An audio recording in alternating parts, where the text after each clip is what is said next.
¿Qué tal? ¿Cómo están? Buenas noches. Bienvenidos a Más Info, el periodístico de la televisión pública. ¿Qué tal, Ana María? ¿Cómo estás? Buenas noches, bienvenidos a todos y a todas. Bueno, hoy en Más Info, ya con la cuenta regresiva, quedan pocos días para el balotaje, vamos a dedicar nuestro espacio para hablar de un rol clave en el sistema político uruguayo. Estamos hablando de los vicepresidentes. Se ha hablado muchísimo de ese rol que pueden jugar, ya sea si el Frente obtiene mayoría parlamentaria y si gana, qué puede pasar si gana el Partido Nacional con ese rol del vicepresidente. Por eso vamos a recibir a Ana María. ¿A quiénes? A Raúl Sendic y a Jorge Larrañaga. Tienen dos escenarios completamente diferentes. En el caso del Frente Amplio ya tiene mayoría en la Cámara de Diputados, tiene 15 senadores. En el caso del Partido Nacional es un escenario bastante más complicado, bastante más difícil. Vamos a ver de cualquier manera qué es lo que pasa el domingo 30 de noviembre, pero bueno, de los roles de Raúl Sendic, de Jorge Larrañaga, vamos a estar conversando con ellos esta noche. Pero antes le vamos a proponer repasar un informe donde hablamos de la importancia que juegan los vicepresidentes en el sistema político uruguayo.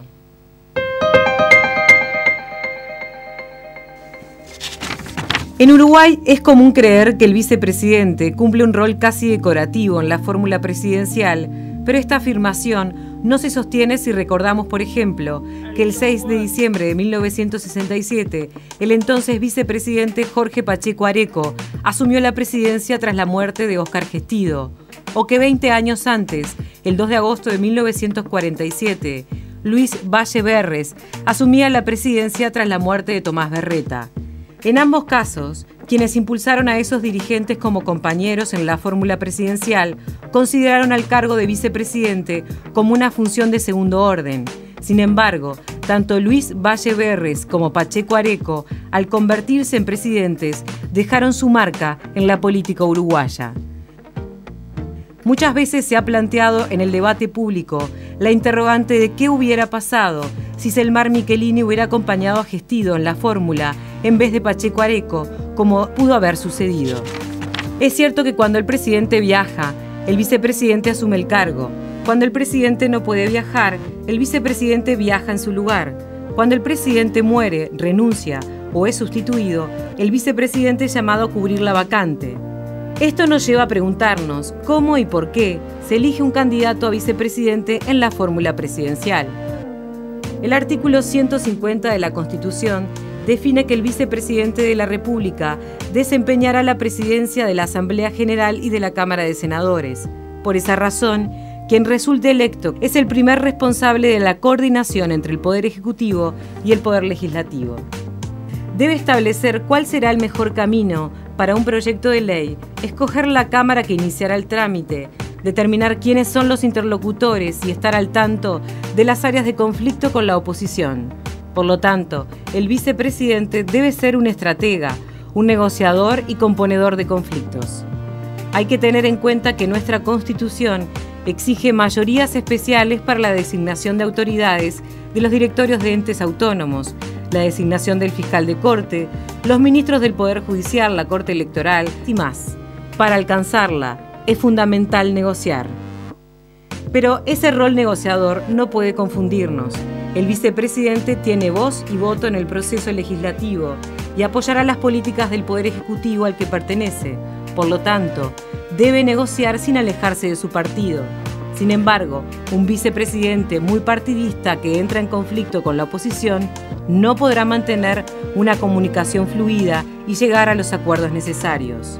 No es un rol para cualquiera. La naturaleza del cargo de vicepresidente debe considerarse al momento de armar la fórmula presidencial, pero los equilibrios partidarios y cómo percibe la fórmula el electorado juegan un rol clave que muchas veces pesa más que la función.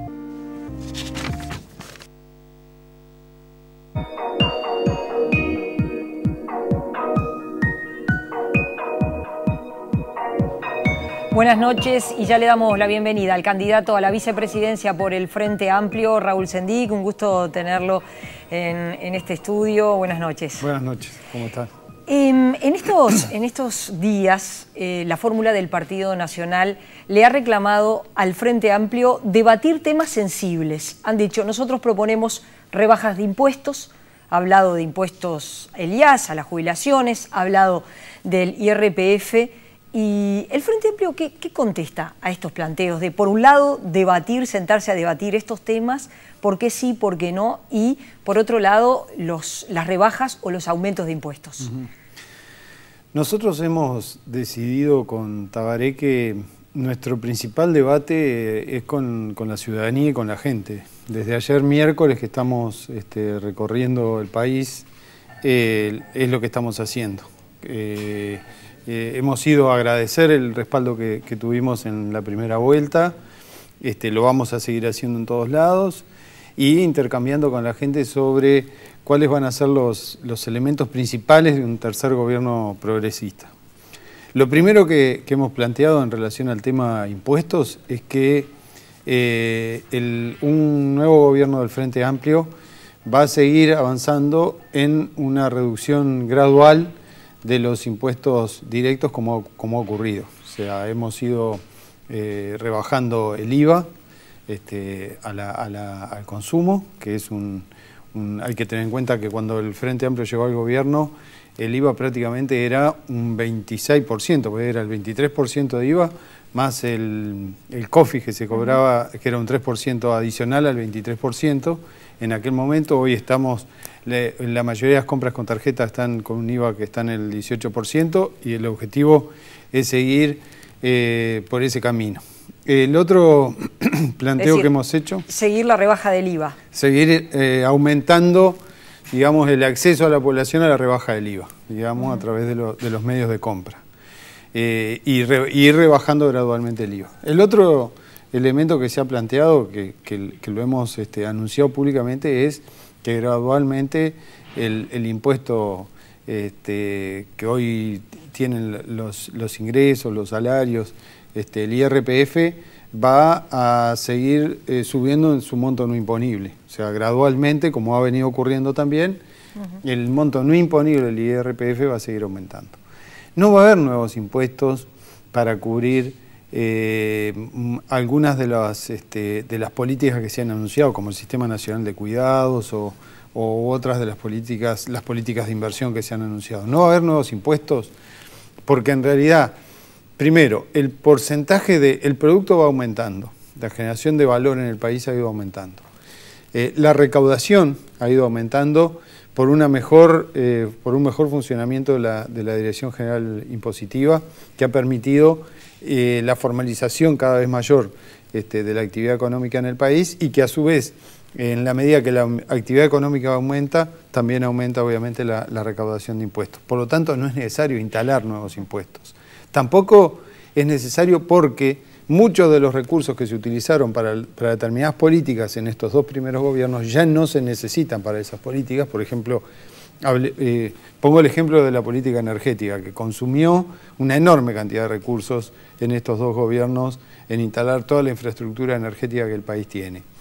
Esos recursos, que fueron miles de millones de dólares, se pueden volcar hoy a otras inversiones y a otras políticas, como también muchos de los recursos que se dedicaron a las primeras políticas sociales, a través del MIDES, el plan de emergencia y otros planes, hoy se pueden volcar a otras políticas porque esos recursos ya no se necesitan para atender aquellas necesidades que estaban planteadas en un primer y segundo gobierno. ¿Se mantiene la idea del impuesto de primaria para algunos sectores agropecuarios? Fundamentalmente porque consideramos que es justo que todo el sector agropecuario pague el impuesto a primaria, excepto los pequeños y medianos productores.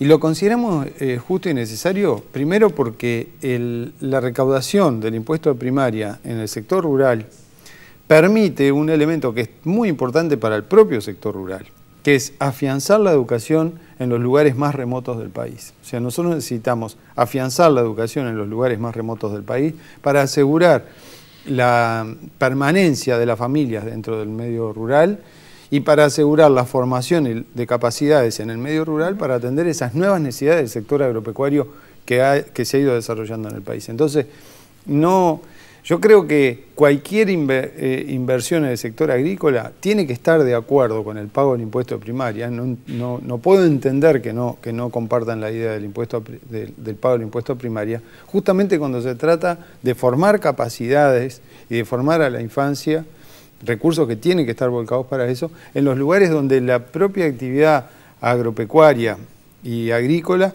requiere de nuevas capacidades y de nuevos conocimientos. Entonces yo lo vinculo directamente. No solamente debería haber escuelas primarias en el sector agrícola, hemos tratado de llevar, y en el sector rural, hemos procurado llevar a la UTU, al interior, a la descentralización de la Universidad de la República, los tecnólogos al interior, formando capacidades en cada uno de esos lugares, porque las nuevas actividades económicas que se desarrollan en el país requieren una enorme cantidad de nuevas capacidades de nuestra gente. Antes de la elección del 26 de octubre, el Frente Amplio se había comprometido que el IRPF se iba a separar el salario vacacional, el aguinaldo y el sueldo, que es algo que hoy día ocurre, y se suma todo y se hace el IRPF de la gente. Ese es un compromiso que se va a cumplir, totalmente.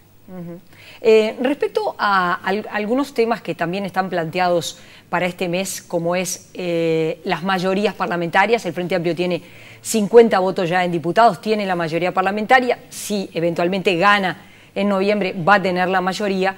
Desde el Partido Nacional se señala, bueno, va a ser un gobierno de imposición y no un gobierno de diálogo. Usted, eventualmente, si gana el Frente Amplio, va a presidir el Senado. ¿Cómo ve ese rol? Bueno, nosotros hemos tenido mayoría parlamentaria en estos dos últimos periodos de gobierno y todo hace pensar que vamos a tener mayoría parlamentaria en el próximo gobierno. Si las cosas salen tal como están previstas, digamos, ganamos la segunda vuelta, asumimos el gobierno nacional, ya hoy tenemos la mayoría en la Cámara de Diputados.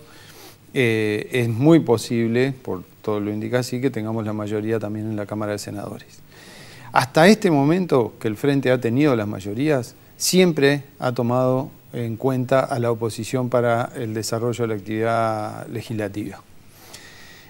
Hay una enorme cantidad de proyectos que han sido iniciativa de la oposición, que se han aprobado. Hay una enorme cantidad de proyectos que vinieron de iniciativa del Poder Ejecutivo, que fueron modificados a instancias de la oposición en el Parlamento. O sea, la oposición fue tenida en cuenta en sus ideas. Los proyectos se mejoraron en este periodo, muchos proyectos legislativos se mejoraron a instancias de propuestas que hizo la oposición. Y ese es el camino que vamos a seguir, el camino de consultar y tener en cuenta permanentemente la representación a los representantes de la oposición, porque en definitiva tenemos que pensar siempre que el país casi está dividido en dos partes, digamos, y hay una representación legislativa que está expresando, digamos, a casi la mitad de la población que no respalda al Frente Amplio y que respalda a esos legisladores parlamentarios, diputados y senadores. Desde la oposición, fundamentalmente, tanto el Partido Independiente, el Partido Colorado, el propio Partido Nacional, señala que en la votación del Frente Amplio se ve lo que ha sido la votación del espacio 609, de su lista, la lista 711, que el país está girando a la izquierda. ¿El Frente Amplio asume que hay un giro hacia la izquierda y eso va a ser una impronta del gobierno? No, nosotros pensamos que al revés, digamos, se ha ido fortaleciendo en el país una posición de centro, digamos, o sea, yo creo que el espectro político del Uruguay se ha ido siempre desplazando hacia el centro, y creo que hay que tenerlo presente a eso. O sea, se ha fortalecido el centro del espectro político y en el Frente Amplio no estamos previendo ningún tipo de giro. Nosotros estamos previendo que en el próximo gobierno sigamos profundizando el modelo que hemos venido instalando en el Uruguay, que es el crecimiento económico con una mayor distribución de recursos entre la población, avanzar en la construcción de un estado de bienestar que nos incluya a todos, seguir profundizando la construcción del estado de bienestar y avanzar y apuntalar el camino hacia el desarrollo que el Uruguay ha venido emprendiendo. O sea, el Uruguay se encamina hacia el desarrollo, por un lado, y construye un estado de bienestar que abarca el conjunto de la ciudadanía. Y esa es nuestra son los dos pilares fundamentales de la política que se va a desarrollar en un tercer gobierno. Respecto al papel que jugará su lista, la lista 711, una lista nueva, pero que tiene un conjunto de votos muy importantes para esta legislatura, ¿cómo ve el rol de su propia lista de la 711? Bueno, nosotros tenemos en la 711 hay un conjunto de gente relativamente joven, digamos, que ha hecho una experiencia importante de gestión. Son profesionales, técnicos, gente muy calificada, que va, por un lado, a trabajar fuertemente en el Parlamento. Tenemos una representación en diputados, una representación en la Cámara de Senadores. Vamos a trabajar conjuntamente con el resto de los legisladores del Frente en esto. Y por otro lado, también seguramente van a tener una representación a nivel del Poder Ejecutivo en distintos lugares de gestión. Así que la política va a ser contribuir con todos nuestros conocimientos y capacidades a desarrollar el mejor gobierno, pero con un sentido de construcción unitario. Los desafíos de la 711 son importantes, en seguir construyendo un espacio político, en apuntalar y conjuntamente con el resto de los frente amplistas, un frente amplio que se mantenga organizado y movilizado a lo largo de estos próximos años, en seguir dando espacio a la gente joven. O sea, no nos podemos olvidar que este próximo gobierno tiene que ser el punto de inflexión, digamos, entre una generación de frente amplistas que permitió que el Frente Amplio llegara al gobierno y que llegara hasta acá, y una nueva generación de frente amplistas que tiene que irrumpir, digamos, en el escenario político y hacerse cargo de la continuidad del proyecto político hacia adelante. Es muy importante que haya una posición deliberada, digamos, bien definida, de darle espacio a las nuevas generaciones en la gestión pública, en las responsabilidades políticas y en el protagonismo diario, digamos, de la vida política del país. La semana pasada, en el encuentro de cultura, el candidato Tabaré Vázquez anunció la reglamentación, en caso de un eventual gobierno del Frente Amplio, de la Ley de Servicios de Comunicación Audiovisual, un proyecto que es polémico, que no contaba con el apoyo de la oposición, que tiene resistencias en los empresarios. Hay que ver lo que dice Andebu al respecto. ¿Por qué se tomó la decisión de efectivamente salir con este tema que en la campaña hacia octubre había quedado postergado? Yo estuve repasando porque cuando vi la reacción de Andebu y particularmente de Abuchalja, que me parece que se excedió en sus afirmaciones, creo que absolutamente fuera de lugar, hablando incluso de regímenes totalitarios. Entonces, ayer repasé, digamos, cómo fue la decisión que la bancada del Frente Amplio tomó en su momento. Y los titulares, si ustedes repasan los titulares de aquel momento, dicen que no dicen que la ley no se va a aprobar, dicen que la bancada del Frente Amplio decidió postergar la aprobación de la ley hasta pasada la elección de octubre. Ya se había anunciado en aquel momento, por lo tanto, la bancada del Frente Amplio ahora va a cumplir con lo que anunció, digamos, va a aprobar la ley que regula los servicios de radio y de medios audiovisuales en el país.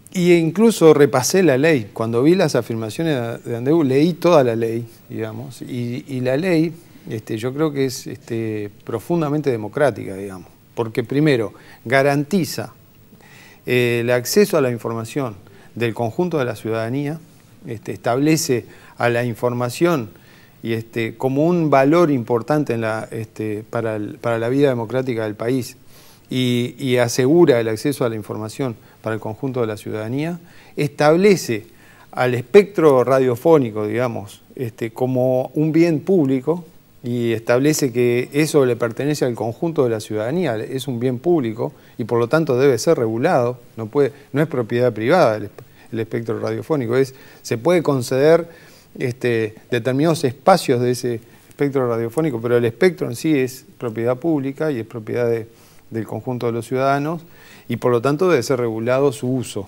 Y se regula de la forma más democrática posible, digamos, garantizando la transparencia, garantizando la información, garantizando la diversidad, el respeto a la diversidad, garantizando la libertad de opinión y garantizando la soberanía del país sobre ese espectro y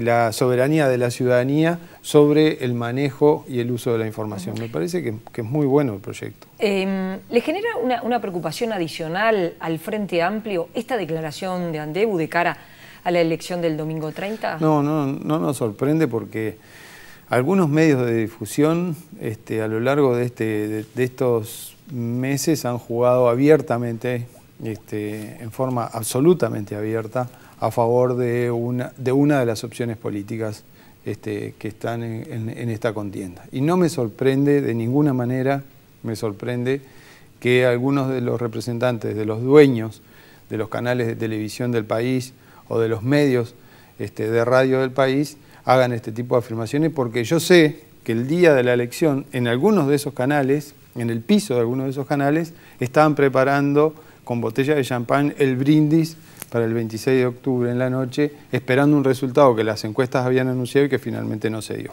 Y se quedaron con las botellas esperando el brindis y no pudieron brindar. Entonces, ¿va a decir dónde fue? No me sorprende, no le voy a decir. Pero ocurrió, eso ocurrió. Respecto a esto que usted dice, ¿cree que puede ser peligroso, que puedan inclinar la balanza, que pueda haber cosas extra campaña común y corriente? No, porque la gente, a mí me parece que la elección del 26 de octubre reafirmó algo que es muy importante. El pueblo uruguayo es muy inteligente.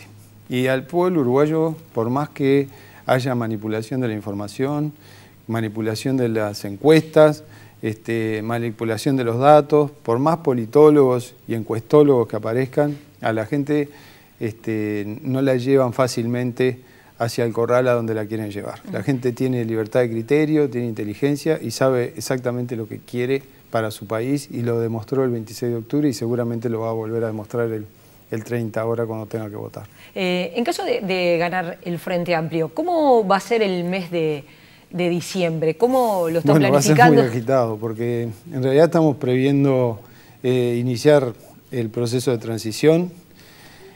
Por un lado, en la conformación del equipo de gobierno, y por el otro lado, en la definición de algunos proyectos de ley que el presidente Vázquez va a llevar el 1 de marzo al Parlamento. O sea, el 1 de marzo, cuando el presidente comparezca ante la Asamblea General y en la asunción presidencial, cuando haga el juramento, va a tener preparados un conjunto de proyectos de ley que apuntalan los elementos estratégicos del próximo gobierno: la infraestructura, la educación, el sistema de cuidado, para que ingrese al Parlamento lo antes posible. Cuanto antes, sí. La idea es que esos elementos principales del próximo gobierno, que son los grandes ejes del próximo gobierno, tengan ya un marco jurídico que se va a llevar como propuesta del Poder Ejecutivo al Parlamento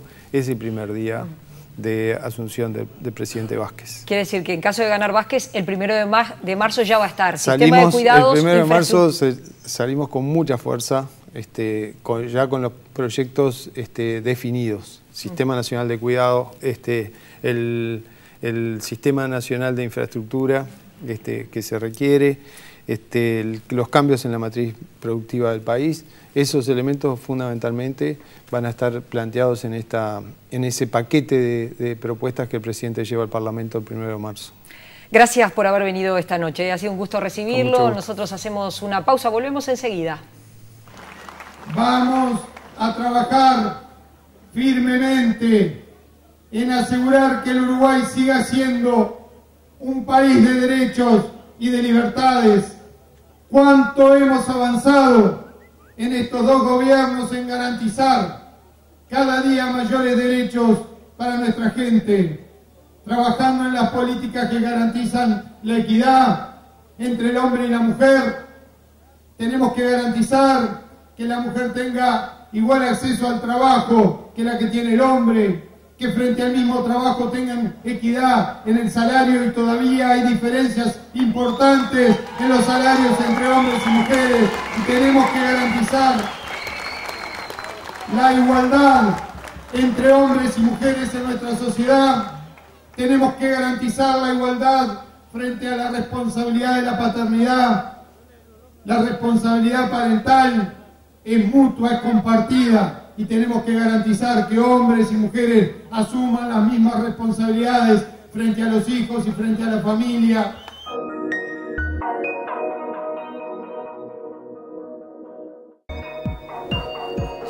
Le damos las buenas noches al candidato a la vicepresidencia por el Partido Nacional, Jorge Larrañaga, senador electo, senador de la República. Bienvenido, un gusto recibirlo. ¿Cómo está? ¿Cómo van a ser estos 17 días finales? Bueno, muy buenas noches, Ana María. El gusto de poder estar nuevamente en este programa.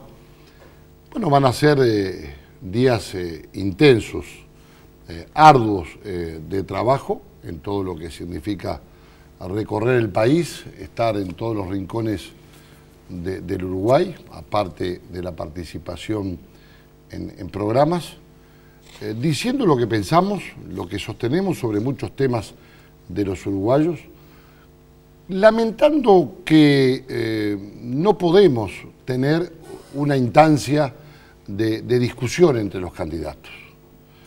Fíjese que Raúl Sendiki, quien habla, vamos a tener que mirar este programa para poder escuchar lo que el otro dice. Y creo que eso no es positivo para darle un contenido de mejor democracia, de más participación. ¿Usted hubiera preferido debatir? Yo creo que sí, intercambiar ideas, porque, por ejemplo, a mí me gustaría preguntarle a él o al doctor Vázquez todo el tema de lo que significa la página 117 de las bases programáticas del Frente Amplio, en tanto y en cuanto sostienen que la posibilidad de darle participación a los trabajadores y a los usuarios en los directorios de los entes autónomos y servicios descentralizados, así como actualmente la tienen en BPS y ACE.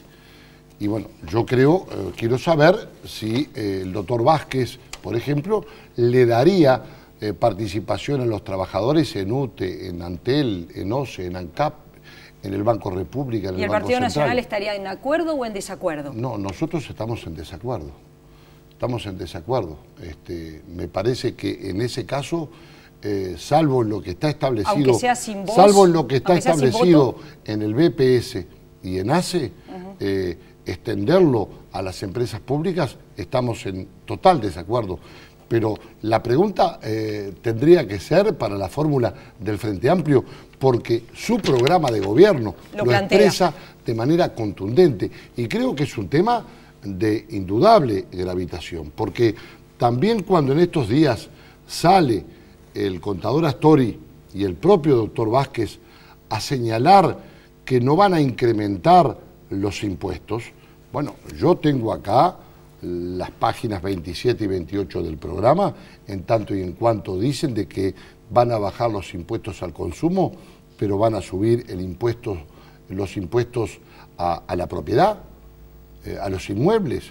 Por ejemplo, primaria, 200 hectáreas. Sí, vio que el doctor Tabaré Vázquez ya lo dijo antes de octubre, dijo para los predios rurales, impuesto de primaria, no para los pequeños a los pequeños productores. Ahora, Larrañaga, ¿tiene sentido? Mi querida amiga, pero yo le quiero hacer una pregunta. ¿Tiene sentido que no paguen el impuesto de primaria a los agropecuarios? Pero perdón, 200 hectáreas. ¿Es lo mismo 200 hectáreas en Rincón del Pino, San José, con un índice valor, con IAT 200 o más de 200, que tienen un enorme valor económico, que 200 hectáreas en Valentines, en la zona de Cerro Chato o en el basalto superficial de Artigas o de Salto? Es no conocer el país. Son pequeños productores. ¿Cuáles son pequeños productores? Los que poseen 200 hectáreas en Rincón del Pino, San José, cuyo valor supera los 12, 13 mil dólares la hectárea, o el de Valentines. Entonces, creo que ahí van a subir los impuestos, va a subir ahora, la alícuota del IRAE, el adicional de la distribución de los dividendos. ¿No tiene sentido que los sectores agropecuarios, que se han beneficiado notoriamente del crecimiento económico y de la prosperidad, paguen el impuesto de primaria como lo pagan todos los uruguayos? No, así mismo, usted dijo todos los uruguayos, pero qué paradoja, los montes y las hectáreas de Montes del Plata no pagan impuestos de primaria. Entonces la enorme extensión de tierras de extranjeros de Monte del Plata o de Bornia o de Ence no pagan impuestos de primaria, no pagan impuesto adicional del patrimonio. Entonces es increíble la parada. ¿Habría que empezar a cobrarles? Pero no, porque no van a poder cobrarle, Ana María, porque están protegidos por tratados de protección de inversión. Entonces no se trata de gravar la tierra, lo que se trata es de buscar un impuesto a la renta neta que tenga más justicia y no terminar gravando situaciones que pueden hacer involucionar el desarrollo y la generación de trabajo. Por pagar el impuesto de primaria se va a involucionar, ¿le parece? ¿No es un poco exagerado? Porque el impuesto de primaria... Lo que es exagerado es la injusticia. La injusticia de decir a partir de los 200 hectáreas como si eso determinara una suerte de riqueza o de acumulación de riqueza, es decir, simplemente por el cambio de valor. Es decir, digo, no quiero quedarme en un solo tema está claro. En los pocos minutos que tenemos. No es que usted no esté de acuerdo. Usted dice, está en todo caso mal concebido. Hay que cobrar el impuesto de primaria, pero no como lo planteó el Frente Amplio. Yo lo que digo es que está mal concebido.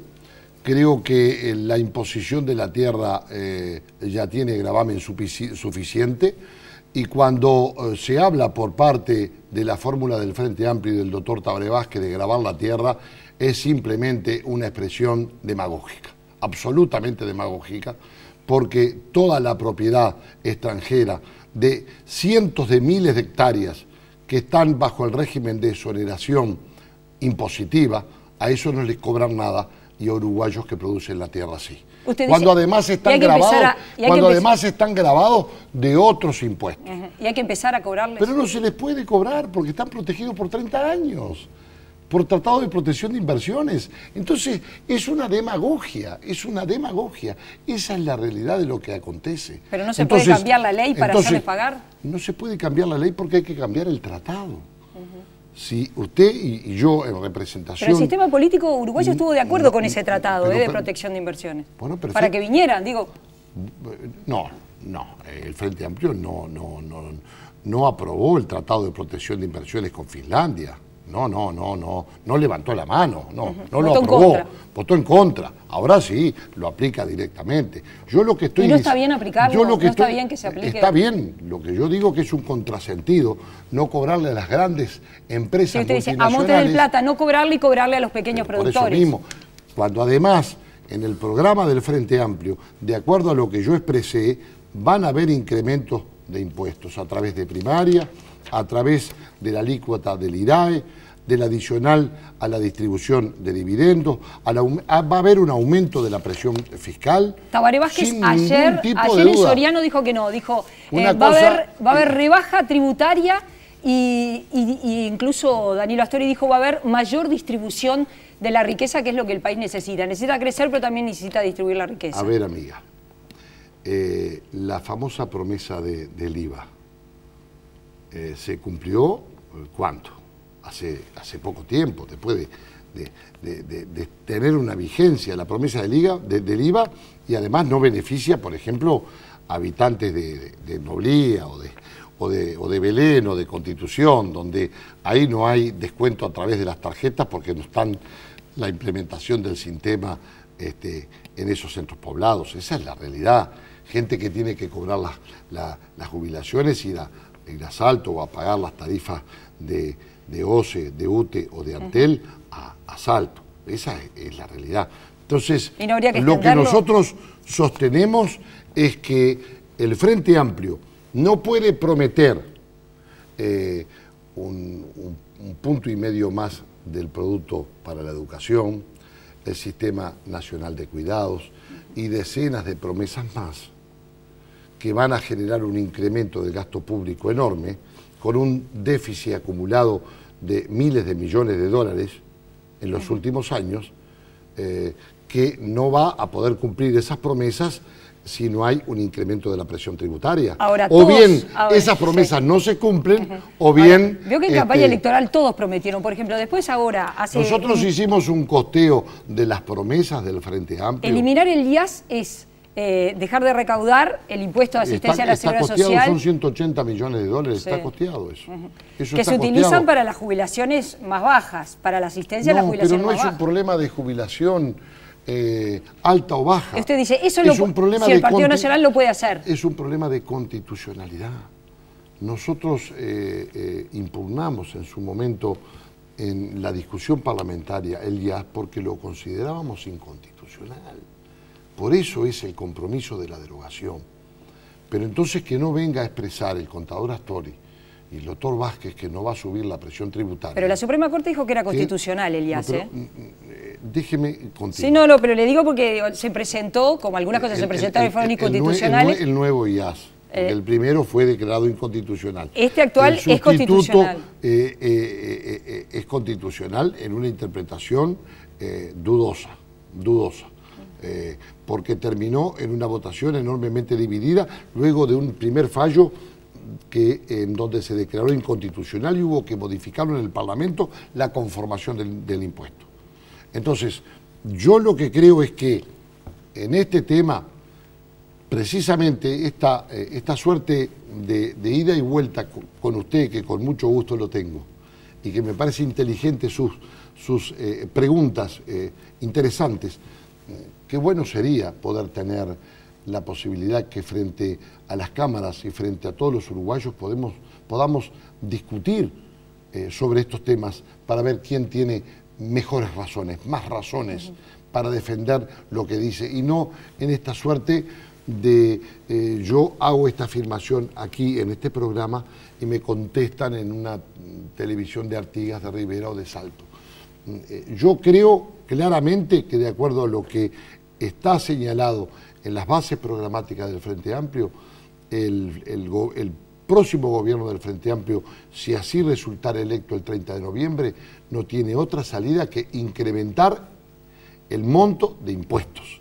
Porque si no, una de dos, o incrementa los impuestos o no cumple las promesas. Bueno, como le decía, Tabaré Vázquez y Astori han dicho que no va a ser así. Ahora, ¿qué posibilidades tiene el Partido Nacional en este contexto de pocos días de la elección y con 17 puntos de diferencia, 16 puntos de diferencia ocurridos el 26? Estamos ahí avalando lo que pueda ser algo que fue notoriamente discutible. Que fue, no le digo de las encuestas, el pronóstico de las encuestas. El pronóstico de las encuestas. Bueno, pero usted me está señalando de que hay diferencia de tantos o cuales puntos. Yo no sé cuántos puntos hay de diferencia. Le digo la votación del 26 de octubre, 47,8 a 30,9. A ver, el Partido Nacional... 30,9, pero también hubieron 12 puntos más del Partido Colorado. Entonces, hoy podríamos decir de que si partimos de los números del 26 de octubre, es 47 y fracción contra casi 44. Esa es la realidad.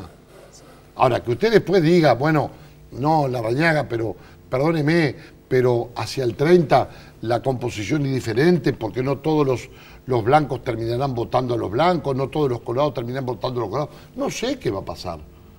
¿Por qué no especular también de que todos los frentistas votarán al doctor Tabaré Vázquez y a Sendic? No sé. Hoy el Frente Amplio no tiene mayorías parlamentarias, salvo en la Cámara de Representantes. Tiene el voto 50. El voto 16 lo obtiene solamente si gana. Sí, claro. Ahora no es válido, no es un país trancado si gana el Partido Nacional, porque... ¿Cómo va a ser trancado? Es trancado el gobierno... ¿Cuántos senadores tiene el Partido Nacional? Pero perdóneme, es trancado el régimen democrático de los Estados Unidos porque Obama acaba de perder la mayoría en el Congreso. No es trancado. Y eso pasa en muchos países del mundo. Si nosotros llegáramos a ganar la elección del 30 de noviembre, resultaría electo vicepresidente de la República y habría que conformar mayorías parlamentarias en el Senado y en la Cámara de Diputados. Yo pregunto, cuando vayan iniciativas que sean buenas para los uruguayos, el Frente, por decir tengo 50 votos, ¿no las va a votar por provenir del gobierno? ¿Sería un país trancado? Ese no. Sería un país de diálogo, sería un país de cercanía, un país donde se intenten los acuerdos, los entendimientos. Pero, a ver, Larrañaga, el Partido Nacional gobernó, y el último año, usted sabe bien que el último año el Partido Colorado, que había sido el socio, lo dejó solo al expresidente Lacalle Herrera, quedó solo en el gobierno. ¿Y qué tiene que ver Gordura con hinchazón, Ana María? No tiene nada que ver.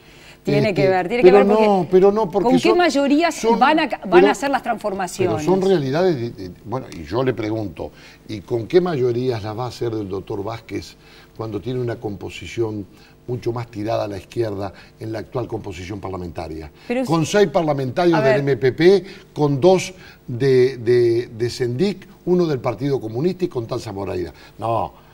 Pero vamos a poner las cosas de un lado y del otro. Ahora, ¿y no le pasa a los partidos tradicionales que de algún modo no admiten que es el país, es la gente la que giró hacia la izquierda, que votó al Partido Independiente, a la Unidad Popular, al Frente Amplio? Conforma la izquierda, como digo, si los que se presentan de izquierda, después se podrá discutir cuán izquierdas son, pero mire, el Partido Independiente creció presentándose como un partido de izquierda, la Unión Popular creció presentándose como de izquierda. Yo respeto, y los partidos tradicionales bajaron y dicen, ojo que el país gira a la izquierda, y si la gente gira a la izquierda. Pero lo que quiera, se hará lo que quiera la gente, y será lo que la gente quiera. Eso es respetable.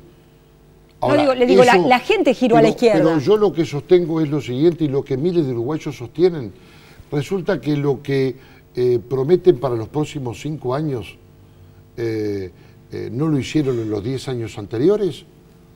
Precisan 5 años más de mayorías parlamentarias cuando tuvieron 10 años de mayorías parlamentarias y no pudieron mejorar la educación, mejorar la salud, la seguridad ciudadana.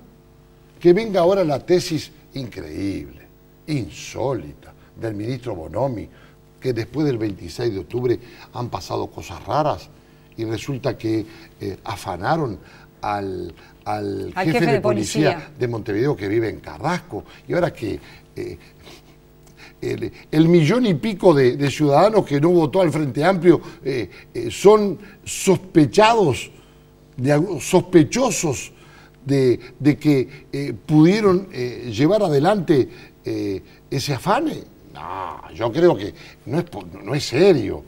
Yo le propongo la alternativa a Bonomi que aclare cuáles son los delincuentes, porque la policía dice que es un crimen, un delito común. Vamos a llegar con 98.000 hurtos en el 2013, 20.000 rapiñas en el actual 2014. ¿Cómo haría el Partido Nacional? Y usted lo sumó al Partido Colorado, porque dijo, bueno, los votantes, ¿cómo haría el Partido Nacional y el Partido Colorado? El Partido Colorado y a otros sectores también, porque después de transitar la instancia del 30... ¿Cómo convencer a la gente que el Partido Nacional y el Partido Colorado esa problemática la podría resolver? Porque también en la política es un tema de credibilidad, bueno, que la gente crea que el que viene podrá hacerlo mejor.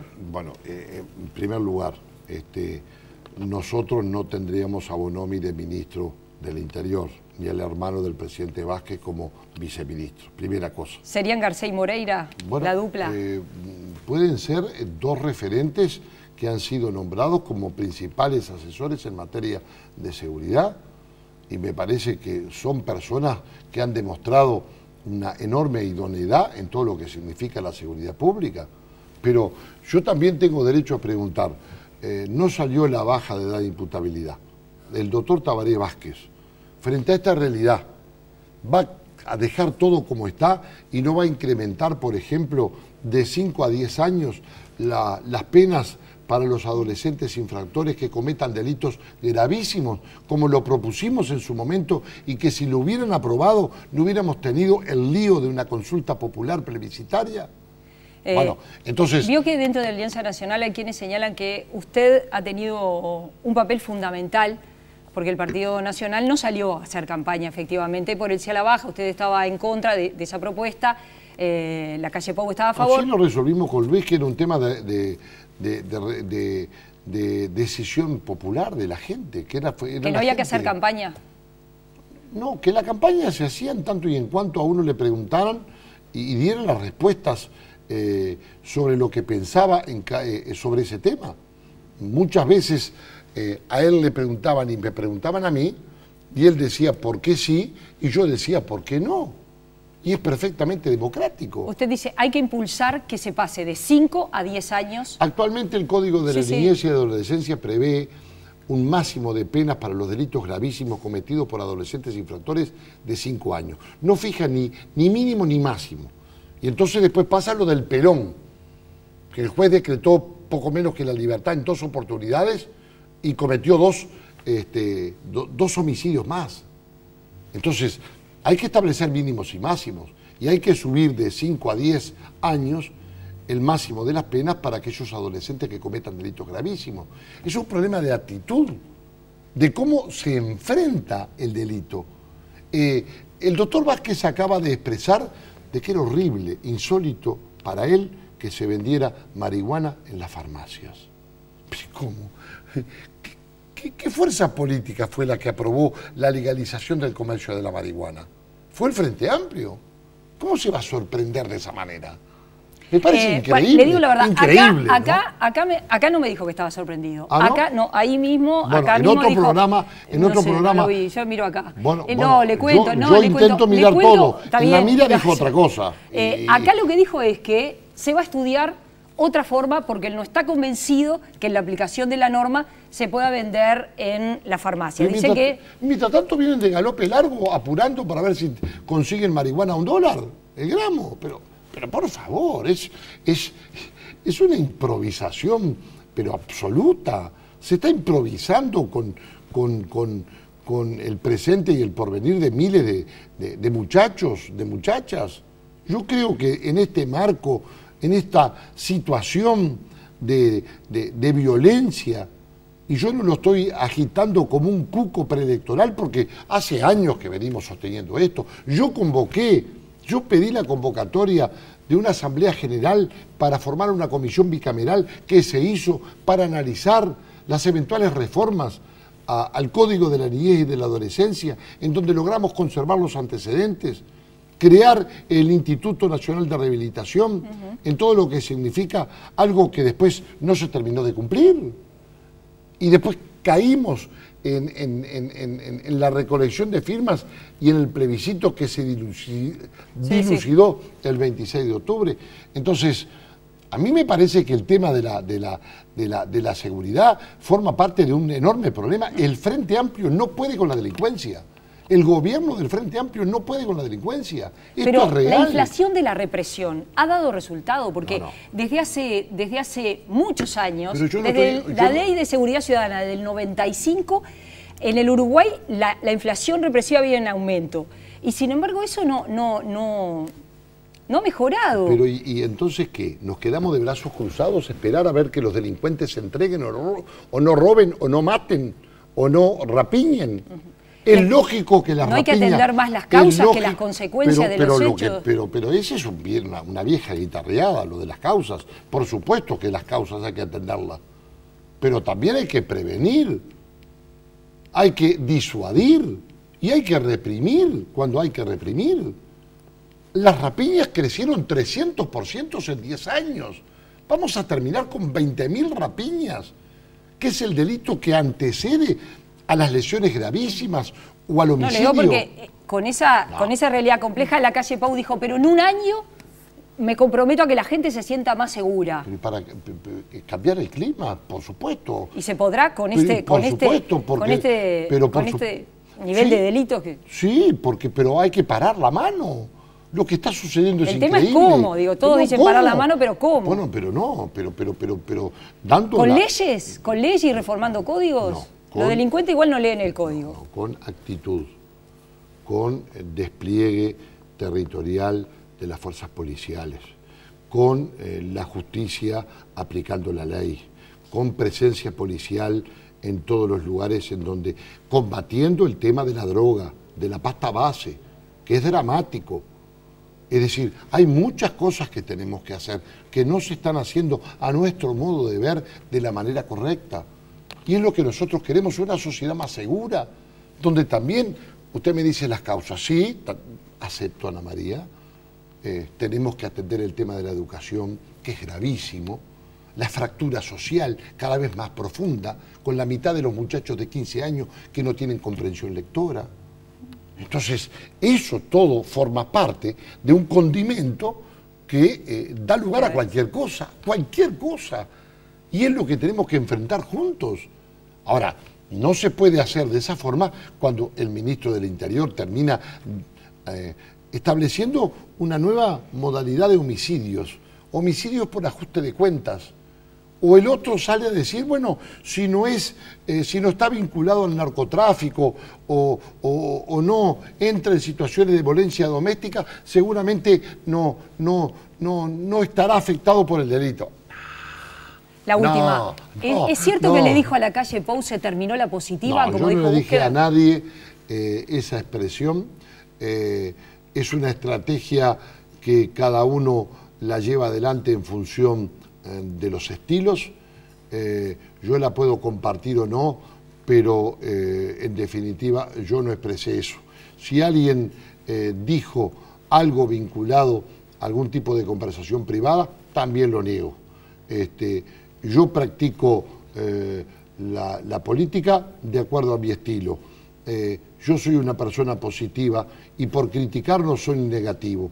Yo creo que la positiva implica, bueno, decir que, por ejemplo, este gobierno no ha tenido gestión, que su gestión ha sido pésima, porque nómbreme un ministerio exitoso, no hay. Que este gobierno ha sido poco transparente, y le cito el ejemplo de Pruna, que es el mayor escándalo y más vergonzoso que haya tenido el país en décadas. O casinos. Entonces, ¿yo con esto soy negativo? No, estoy diciendo cosas que yo creo que a miles de compatriotas, a miles de ciudadanos no les gustan, y entonces, por lo tanto, mi obligación es no convalidarlas, decirlas, y no por ello soy una persona negativa, porque yo aporté en medidas de seguridad, aporté en medidas de educación, logré llevar adelante un acuerdo nacional por la educación que lamentablemente después se incumplió, y el propio presidente reconoció que se daba por vencido porque no había podido con determinadas corporaciones. Gracias por haber venido esta noche. Ha sido un gusto Muchísimas recibirlo. gracias. Volvemos a conversar en cualquier momento. Ya vienen Ileana y Gerardo Caetano. Representamos un proyecto político nacional, descentralizado, productivo, innovador y genuinamente equitativo. Un proyecto humanista, político, pero no ideologizado.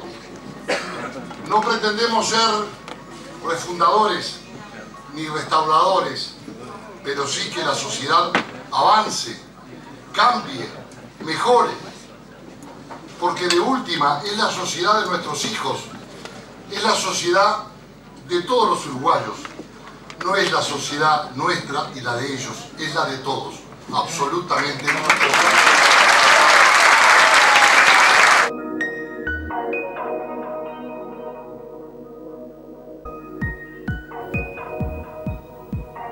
Y como todos los jueves, en nuestra mesa de análisis recibimos a Gerardo Caetano. ¿Qué tal? ¿Cómo estás, Gerardo? ¿Cómo te va?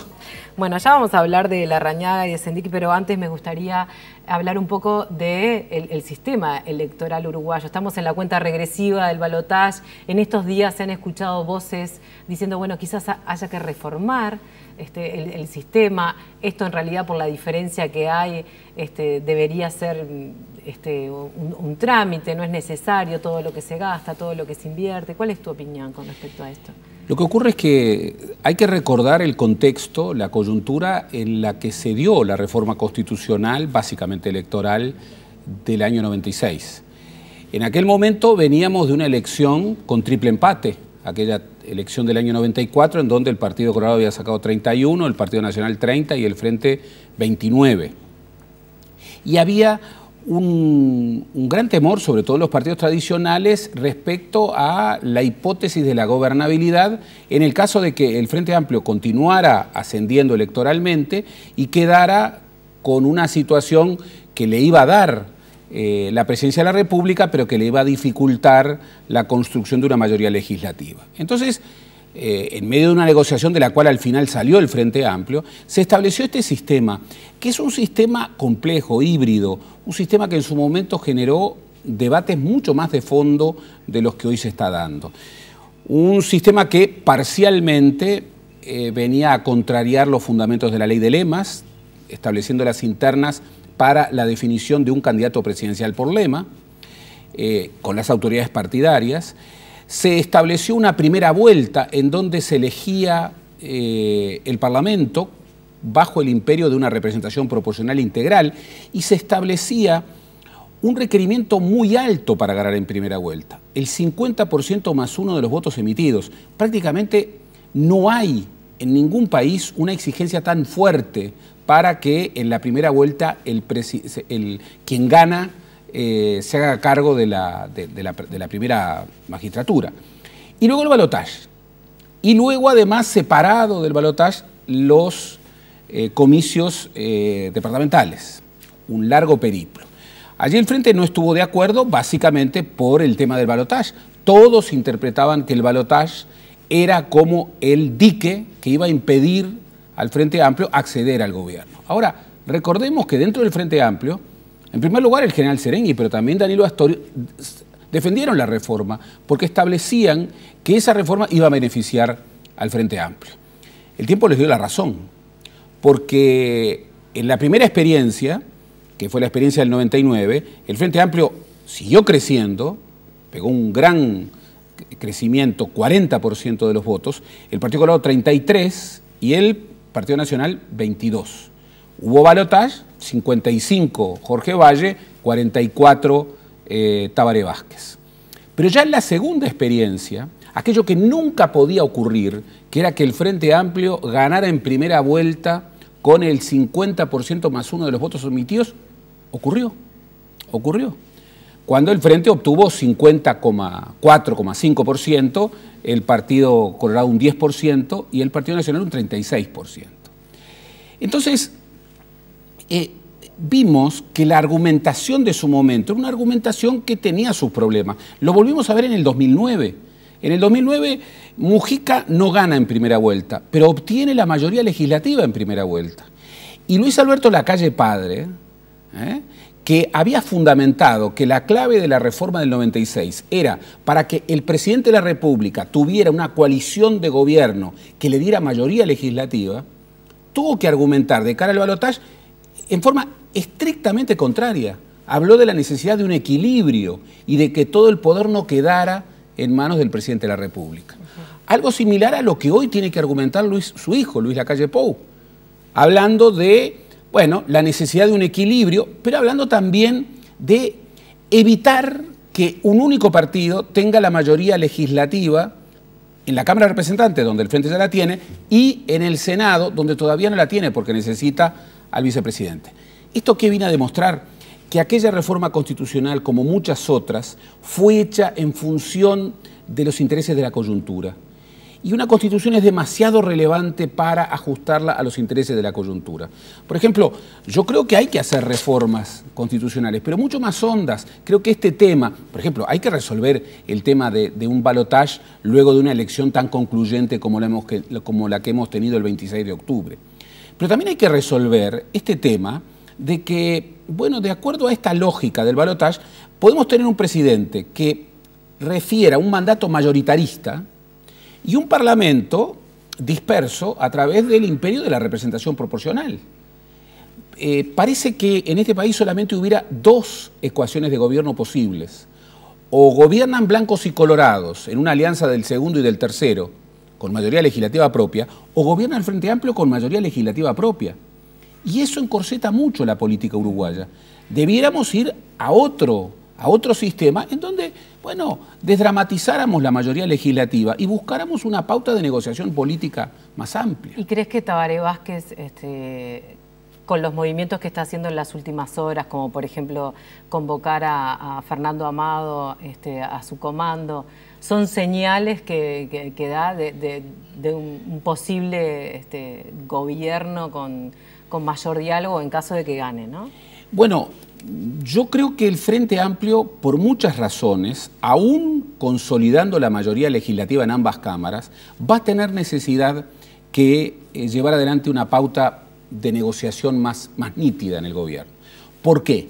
Y bueno, porque hay temas en los que una mayoría mínima no alcanza. Y temas estratégicos para el país, que el propio Tabaré Vázquez ha reforzado. No hay una transformación educativa en serio, real, que se sustente solamente en una lógica a la que la respalda solamente el partido de gobierno. No hay. Si el país quiere llevar adelante grandes transformaciones costosas a nivel de la infraestructura, a nivel, por ejemplo, de la reforma del Estado, necesita respaldos mayores. Pero además, no olvidemos esto, 50 diputados es un diputado de mayoría. Y ya hemos visto que en algunos asuntos muy complicados, ese diputado 50 puede ser muy complicado.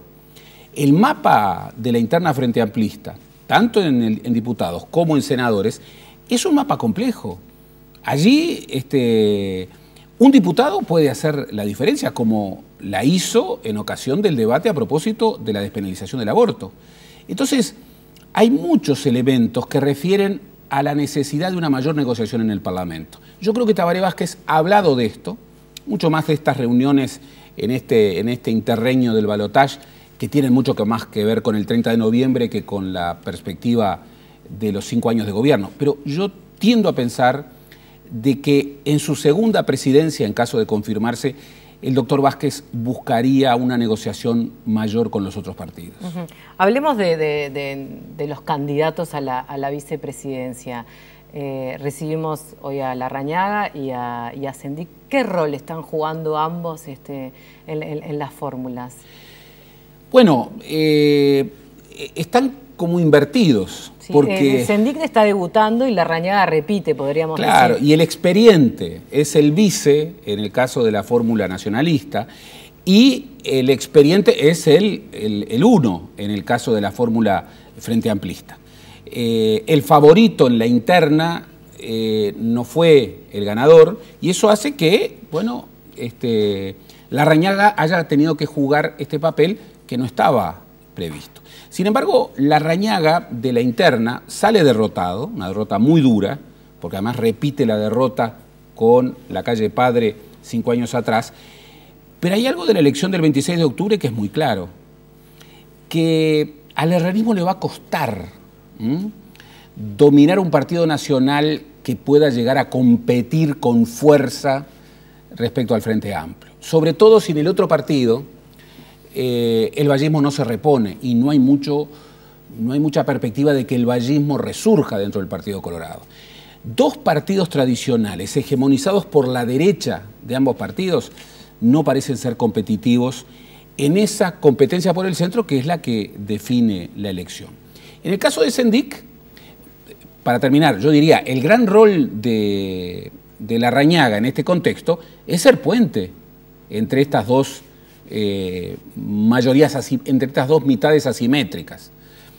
Sendik es un hombre que tuvo un periodo legislativo, ha tenido una capacidad de gestión probada al frente de ANCAP, pero él juega otro partido. Va a tener un desafío grande si le toca presidir la Asamblea General y presidir el Senado. Va a tener que adentrarse en la labor legislativa que no ha sido prioritariamente lo suyo.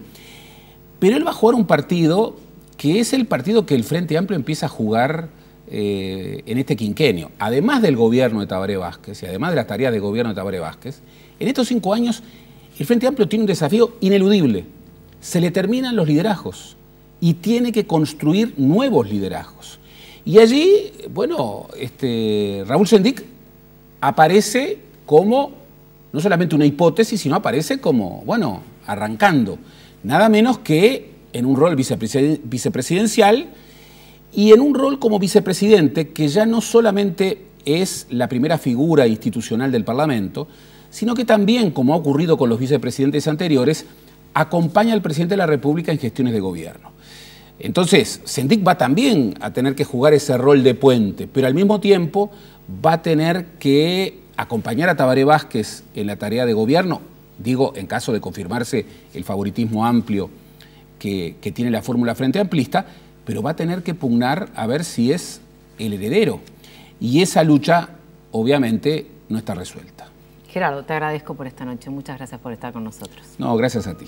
Nos reencontramos el próximo jueves y ya voy al encuentro de Ana María para anunciar el próximo invitado del jueves que viene. Exactamente, porque va a estar el candidato del Partido Nacional, Luis Lacalle Pou, aquí en vivo a las 21 horas. Esta vez dijo que sí. Va a venir, así que bueno, lo vamos a estar recibiendo. Bueno, y como siempre les decimos que pueden repasar el programa en nuestro portal y que los domingos va la repetición después de la hora de los deportes. Que descansen. Buenas noches.